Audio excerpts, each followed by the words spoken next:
Today I want to teach you a wonderful strategy called iterating. Iterating simply means that you start something, and as you do it, you get better and better and better. With each iteration, with each time you do something, tweak it and improve it, it gets better and better and better.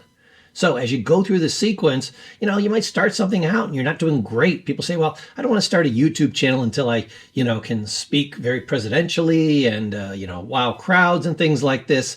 No, turn on the damn camera. Get up and get running. You get good by doing the thing, not by planning for the thing, strategizing for the thing, and practicing for the thing. No, do it, do it, do it. As you go along, you will get better and better and better. You'll learn more and more and more.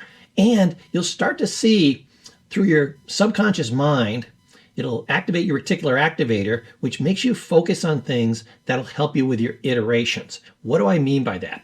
Once you put a goal solidly in your mind, then you start to see things around you that will help you get better and make the iterations better. So say you're starting a YouTube channel like I'm doing here.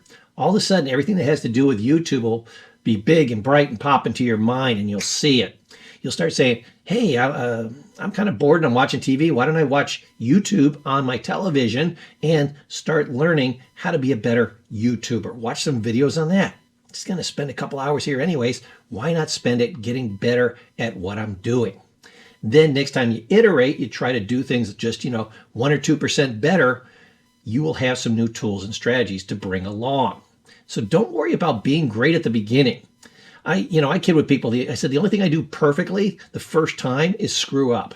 I mean, here's how you start out. You're bad. Then you're kind of sort of bad. Then you're okay. Then you're good. Then you're great. And if you continue, you reach what? Excellence. But you start at this level of you're really bad. I remember I was talking to my Kung Fu instructor and I said, hey, when do I go from my white belt to my yellow belt? And he said, Paul, bad news. You only have the white belt because when you bought it, it came with the uniform. You're actually so bad at Kung Fu that we were going to give you a saran wrap sash and slowly add color to it until it turned white. Then you could talk about going to a yellow belt. So he kind of told me that because he thought it'd be funny. And he was trying to give me a little bit of humility. And he was also telling me that belts weren't that important. Skill was important and progression was important. Don't worry about what belt you are. Worry about if you got more skillful today than you were yesterday. Are you still trying? Are you still practicing? Hey, if you're loving this content, go ahead and like and subscribe. It really helps with the algorithm to get this content out to more people. So get out there and make things happen. All the really big winners, the people that you think are like, the gurus out there and they're so good and they're so impressive at what they do, when they get an idea in their head, they immediately go for it. They spend maybe just a couple of days planning, strategizing, and getting things together, no more than like a week, and then they pull the trigger. Why? Because they're not worried about doing it perfect the first time. They know they're going to get better along the way, and that nothing increases your progression faster than doing the thing that you're going to be doing. It's like one time I asked my Kung Fu instructor, I said, you know all these strategies and techniques and a lot about health and fitness and these types of things. I asked him, I said, what is the best exercise for Kung Fu? And he thought about it for a minute and he said, oh, Paul, that one's easy. Do Kung Fu. He was saying, just get out there and do what you're going to be doing, and you will get better, stronger, and faster at it. Don't get, try to start doing, equestrian therapy and aqua therapy and rub downs and all these supplements and everything. You want to get better at Kung Fu? Do more Kung Fu. You want to get better at YouTube? Do more YouTube. You want to get better at sales and marketing? Sell and market more stuff. Learn from your failures and keep going. Yes, you can supplement with learning on strategies along the way, but do it along the way. Hey, I want you to join my Life Transformation Academy. I've got all my best courses and trainings there, and we hit the 3 main areas of life. We want you to be healthy, wealthy, and wise. So we're going to teach you how to be healthy, how to do anti-aging, how to take 5, 10, 15, even 20 years off, how to get fit and strong, learn about supplements and peptides and health foods and everything you ever want to know about health and fitness. We're also going to help you be wealthy, teach you how to start a business, how to iterate different things, how to go ahead and invest and do that the right way, how to get multiple streams of income, how to get your money working for you. And 3, to be wise, to have all the psychological strategies you could ever need, want, or desire. So you know about persuasion and motivation and communication and parenting and relationships and every psychological tool, strategy, or technique you could ever need, want, or desire. We'll make sure you get it, and we do it all for one low monthly fee, and you get full access to me, and I'm constantly putting up extra content in this huge library for you. Most people fail on things like, let's stick with our example, doing YouTube, for 2 main reasons. 1, they plan and plan and plan, and they never pull the trigger. That wipes out 90% of everybody. You know what the other 10% do? They plan and plan and plan, and they start doing a few videos, and then they quit before the miracle happens. So they do 5, 10, 15, maybe 20 videos, and then they quit, and they say, this darn YouTube thing doesn't work.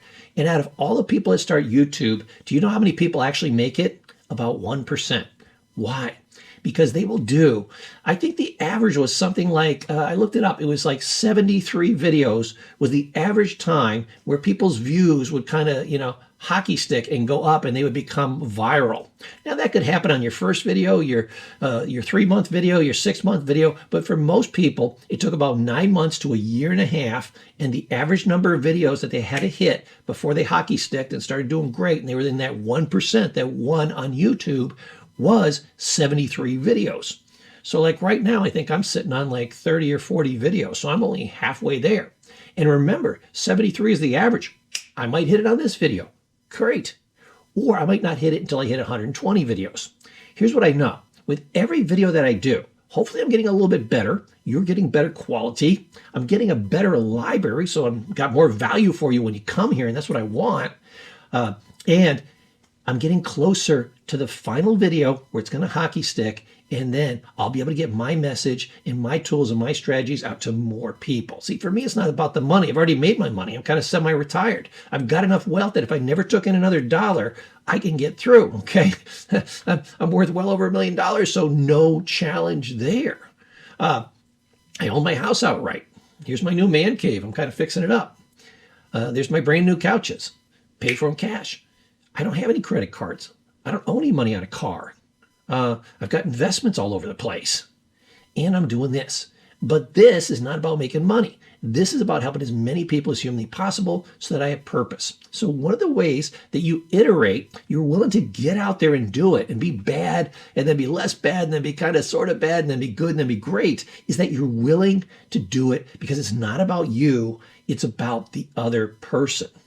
Now, even if, say, you are doing something to make money, it's not really about just you and making money. You're doing it because you want to help your family, or you want to help your friends, or you want to have extra money to donate and help your community. I think most people, when they're doing things, they're not the only reason why they're doing it. So to have true sense of purpose, I think you need to do something that's bigger than you, that you're literally doing something for somebody else. I mean, that's what my whole channel is about. I don't make a single penny off of this channel. YouTube pays me nothing. I'm out there every single week trying to get you fresh content and doing shorts and everything else, and learning and studying all the time to make sure that I have great new content for you every single week. And I'm willing to be as bad as I need to be to continually get better and get the message out there so that you can do better. I just want the same for you. As you know, in these videos, I love to do the bonus tip. So here's your bonus tip. You can't beat a man or a woman who won't quit. They say quitters never win and winners never quit. If you just keep going, you're gonna get there. Just don't quit. A number one reason for failure isn't a lack of intelligence, skills, resources, bad luck, any of those things. It's people quit before the miracle happens. Wait for it. There's an old phrase from a book I read. It said, where dry desert ends, green grass grows. What does that mean? It means if you're going through the desert, I don't know how many steps it's going to take, but if you keep going, you'll get out of the desert, you'll get to the green grass, and you'll be in the promised land. You will get there. How many steps? I don't know. But every step I take, I know it's one less, one less, one less, one less. And I'm getting closer and closer. So even though you might not be seeing progress, even though you might be seeing yourself go down in some ways, know that up and down is like the stock market. The downs are what take most people down. When I see a down, you know what I say to myself? What comes after down? Up. I'm also philosophical about it. After I have a big up, I say, hey, Paul, don't get too cocky. You know what comes after up? Down. But don't worry about the ups and downs. Again, it's like the stock market. Worry about the trend. And even when the trend goes against you for what seems like too long a time. Okay. Recently, I just took a huge hit in the stock market. And one time, it took me almost 3-4 years to get back, but I knew it would come back. It always comes back. And you're the same way. If you just keep going, you're going to succeed as long as you don't quit on you. Now, I would never do that to you. I would never quit on you. And I hope you won't quit on you either. That's your bonus tip